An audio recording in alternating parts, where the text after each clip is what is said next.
जैसा कि आप सुन पा रहे हैं, लगातार कांग्रेस सरकार की मुर्दाबाद के नारे लग रहे हैं, मुनेश गुर्जर के खिलाफ नारे लग रहे हैं और गहलोत सरकार के खिलाफ नारे लग रहे हैं। तो आइए हम जानते हैं कि आखिर ये पार्षद महोदय नाराज क्यों हैं, क्या वजह है पार्षदों के नाराज होने की। आपसे बात करनी है मैडम। अपना नाम बताएं और आप बताइए कि आप किस चीज़ का विरोध दर्ज कर रहे हैं। आखिर 3 दिन में आपकी सुनवाई का स्टेज कहाँ तक पहुंची है और क्या आगे की रणनीति है आप। मैं कुसुम यादव, पार्षद वार्ड नंबर 74। जहाँ तक सुनवाई का आप देख रहे हैं, हम सभी पार्षद यहाँ बैठे हुए हैं। सुनवाई के लिए ना महापौर आई है, ना कोई अधिकारी आया है। उन्हें कोई लेना देना नहीं है। जयपुर की गलियाँ ऐसे टूटी हो, रोडें टूटी हो, गंदी गलियाँ सड़ रही हो, आवारा पशु घूम रहे हो, उन्हें किसी से कोई सरोकार नहीं है। उनकी कुर्सी, क्योंकि उनको पता है हमारी कुर्सी कोई नहीं ले सकता, हम यहाँ चुनकर क्योंकि पार्षदों के द्वारा चुनी हुई है। महापौर तो आज हट सकती है, लेकिन अधिकारियों को तो पता है हमारी 60 साल की नौकरी है, हमें यहाँ से कोई नहीं हटा सकता जब तक हम 60 साल के नहीं हो जाते। तो क्यों इन जनता के पार्षदों की सुने, जो जनता की बोलते हैं। सब अपनी अपनी रोटियां सेक रहे हैं, सब अपना अपना कमीशन ढूंढ रहे हैं। इस जनता की आवाज उठाने वाले पार्षदों की क्यों सुनेंगे ये लोग। मैडम, मुझे एक बात बताएं आप कि अब जब चुनावी माहौल आने वाला है, जब चुनाव चरम पर आने वाले हैं, 6-7 महीने बाद आचार संहिता लग जाएगी, उस समय आपकी नींद कैसे खुली।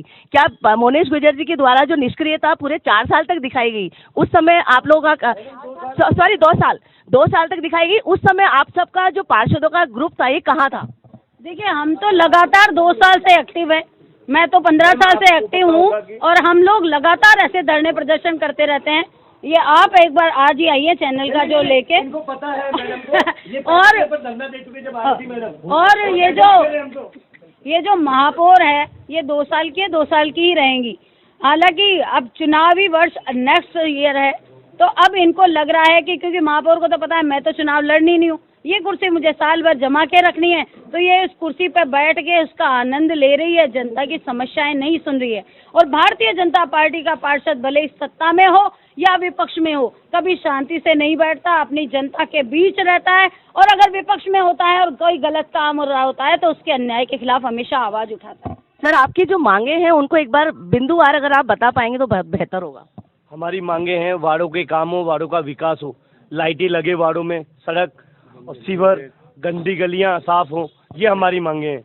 हमारे यहाँ जहाँ कच्ची बस्ती है, आपके जो हेरिटेज के अंदर जो अवैध निर्माण हो रहे हैं उससे संबंधित आप लोगों की कोई मांगे नहीं है, कोई विरोध नहीं दर्ज कर रहे हैं आप। कर रहे हैं ना मैडम, बैठे ना विरोध के लिए, तो विरोध तो इसी के लिए उसी के यहाँ पर दे रहे हैं। तो अभी तक आपके पास में कितने लोगों ने संपर्क किया है जो आपकी इन समस्याओं को सुनना चाहते हैं और उसका समाधान चाहते हैं। किसी ने भी नहीं किया। अधिकारी में कोई नहीं आया हमारे पास में, किसी ने संपर्क नहीं किया। अच्छा, ओके। तो जैसे यहाँ पर आपके उप महापौर भी मौजूद है, तो उन्होंने भी संपर्क नहीं किया। किसी ने नहीं किया मैडम, किसी ने। सकल 2 साल हो गए जब से गली नहीं दी। महापौर कौन है, हम जानते नहीं महापौर कौन है। तो सर आगे की रणनीति बताएं, क्योंकि आप जो आंदोलन कर रहे हैं। जी, आपका नाम बताएं मैडम। मेरा नाम जया शर्मा, किशनपुर मंडल अध्यक्ष। और आपने जो सवाल किया था कि अब आप जागे हो क्या, ऐसा नहीं है। हर महीने कम से कम नहीं तो 2 धरने हम लोग यहाँ पर देते हैं मैडम। लेकिन अगर धरने से आपका समाधान नहीं हो रहा है तो आगे की रणनीति मुझे बताएं। आगे की रणनीति तो ये है कि इनको कुर्सी पे से हटा के रहेंगे। अब हम आपका नाम बताएं sir. Pawan Sharma, ward number 50 से पार्षद है। तो सर मुझे बताएं कि जैसे धरना आप प्रदर्शन कर रहे हैं, आप लगातार 3 दिन से धरना प्रदर्शन कर रहे हैं, इससे पहले भी आपने कई सारे भ्रष्टाचार को लेकर आप लोगों ने धरना प्रदर्शन किए थे, जिसमें मैं भी मौजूद थी।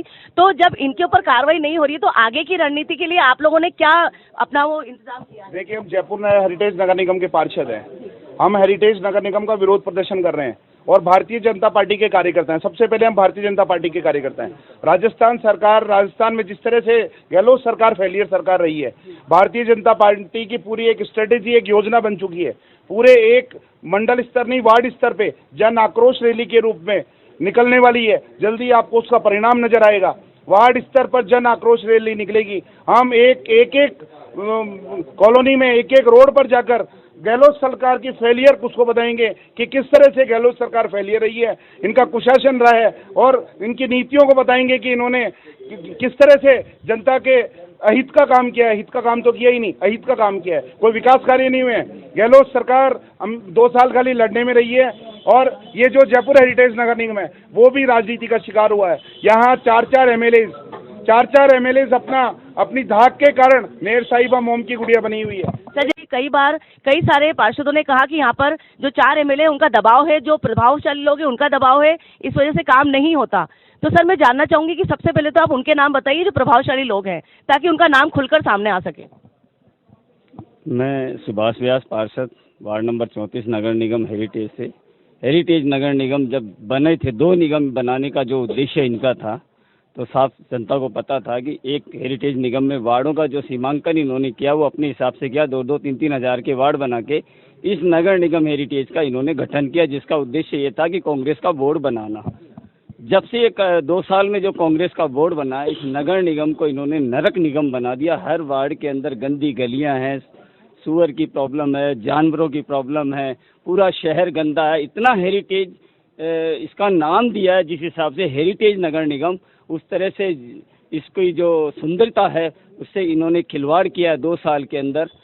और यहाँ की जो जनता है और जो हम जनप्रतिनिधि है वो सब परेशान है। चाहिए आप उनका नाम ले जिनके प्रति आप विरोध दर्ज कर रहे हैं। मुनेश गुजर जी सेकंड नंबर पे आती हैं। आप उससे पहले जिनका नाम ले रहे थे कि इन चारों के दबाव में, वो नाम बताएं। हमारे नगर निगम हेरिटेज की मुखिया जो है मुनेश जी गुजर हैं, वो यहाँ के स्थानीय जो विधायक हैं चारों, उन चारों कांग्रेस के विधायक के दबाव में।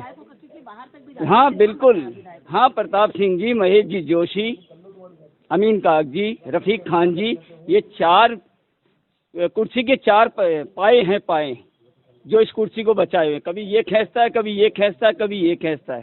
यूडीएच मंत्री जी की क्या सर, यूडीएच मंत्री जी की क्या भूमिका रहती है पार्षदों के, और अगर विधायकों को एक बार साइड में रखें तो यूडीएच मंत्री जी की क्या भूमिका रहती है इन सारी चीजों में?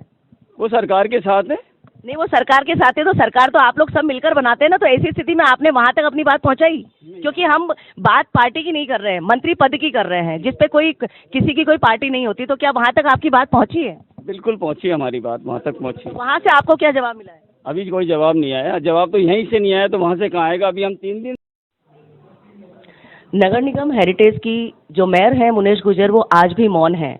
लगातार 3 दिन से पार्षद यहाँ पर धरना दे रहे हैं और अपनी मांगे रख रहे हैं कि यहाँ पर उनके वार्ड में सफाई नहीं होती है, उनके वार्ड में सुअर घूमते हैं और वहाँ पर किसी भी तरह की सफाई की व्यवस्था नहीं है, पानी की व्यवस्था नहीं है। बहुत सारी समस्याओं को लेकर, अवैध निर्माणों को लेकर, अतिक्रमणों को लेकर बाहर पार्षद बैठे हुए हैं, बीजेपी के पार्षद हैं, और वो लगातार अपना विरोध पिछले 3 दिन से दर्ज कर रहे हैं। लेकिन मुनेश गुजर अपना मौन नहीं तोड़ रही हैं। तो आखिर क्या वजह हो सकती है? उसके लिए मीडिया स्वयं उनसे संपर्क करने के लिए यहाँ पहुंची, लेकिन मुनेश गुजर ने मीडिया को भी टाइम नहीं दिया है। तो इतनी मनमानी एक मेयर की कितने दिन तक चल सकती है? क्या उन्हें आशीर्वाद लगातार प्राप्त हो रहे हैं ऊपरी सरकार से कि उन्हें अपने पार्षदों से कोई लेना देना नहीं है, अपनी जिम्मेदारियों से कोई लेना देना नहीं है? मुनेश गुजर की ये निष्क्रियता और ये मौन, ये इस नगर निगम हेरिटेज को किस दिशा में लेकर जाएगा? आइए हम जानेंगे। फिर से पुनः एक बार हम लोग फिर से संपर्क में रहेंगे, लगातार संपर्क में रहेंगे इन पार्षदों के साथ में, और जानते रहेंगे कि आखिर मुनेश गुजर जो मेयर है यहाँ की, उनका मौन कब तक टूटेगा।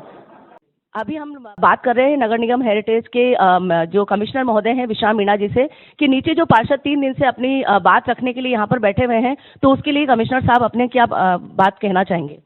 देखिए, ऐसा है, हमने प्रतिनिधि मंडल बुला करके उनकी वार्ता सुन ली है। जो काम नियम सम्मत है, जो प्रक्रिया में चल रहे हैं, उनके बारे में उनको पूर्ण जानकारी दे दी है और उनको जो भी प्रक्रिया है उसके बारे में पूरा अवगत करा दिया है।